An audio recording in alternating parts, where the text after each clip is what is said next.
How Native Americans made decisions for the future. The term Native Americans is a broad spectrum, one which contains many nations and tribes. Each nation and tribe has its own unique tradition. Still, it seems most of them have a common way of thinking and acting in accordance to the future. A long time ago, the Iroquois people, a confederation of Native American tribes, proclaimed that leaders must look and listen for the welfare of the whole people, and have always in view not only the present, but also the coming generations, and that the thickness of their skin shall be 7 spans to protect against the anger, offensive actions, and criticism that may affect making the decisions. The 7 spans are interpreted as the 7 generations principle. The 7-generation principle is based on ancient native philosophy that the decisions made today should result in a sustainable world 7 generations into the future. Although most native tribes follow and live by similar rules, the first recorded concepts of the 7th generation principle date back to the writing of the Great Law of Peace of the Iroquois Confederacy. Although the actual date is undetermined, the range of writing time is anywhere from the 12th to the 16th century. These commitments of stewardship for future generations and moral toughness are a profound formula for ensuring intergenerational responsibility by considering the well-being of those who do not yet have a voice, but who may nonetheless be affected by the decisions made in the present. The point is to remove individual self-interest from public decision-making. An interesting thing to consider is that 7 generations is about the longest period of time that people can grasp subjectively. Some people had great-grandparents when they were born. Some have known their grandparents, parents, and themselves. They may also know their children, their grandchildren, and possibly their great-grandchildren. These 7 generations are a timeline in human experience.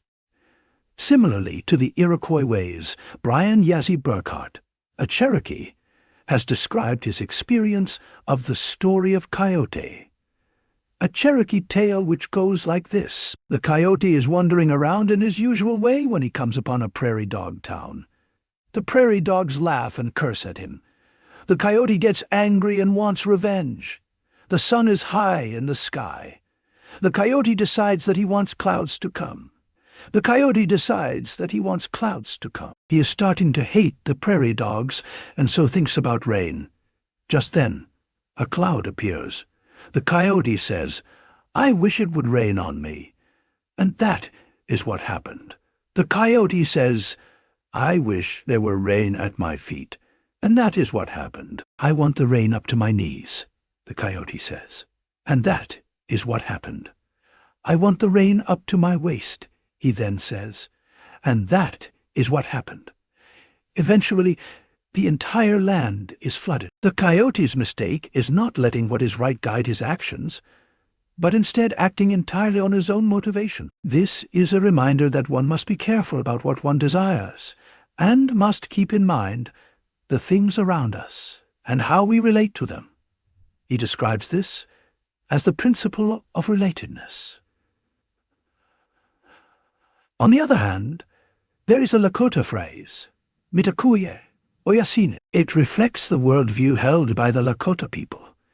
This concept and phrase is expressed in many Yankton Sioux prayers, as well as by ceremonial people in other Lakota communities. The phrase translates in English as, "All my relatives, we are all related, or all my relations." It is a concept of harmony with all forms of life, other people, animals, birds, insects, trees, and plants, and even rocks, rivers, mountains, and valleys. Among the Hopi people, there is a concept known as Hopi-Votskwani, translating roughly to the Hopi path of life. It entails behaving with a peaceful goal, cooperation, humility, and respect. Hopi philosophy teaches that life is a journey, to be lived harmoniously with the natural world. The Hopi believe that following their way of life will lead to positive outcomes, not only in interpersonal relationships, but also in interactions with nature.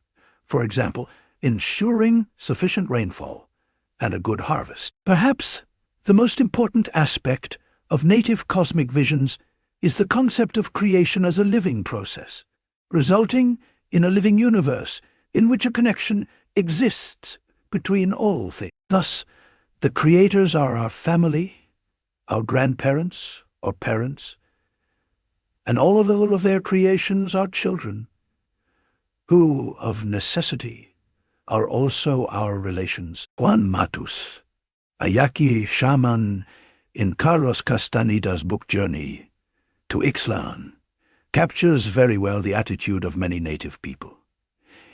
He says, "You don't eat 5 quail, you eat 1.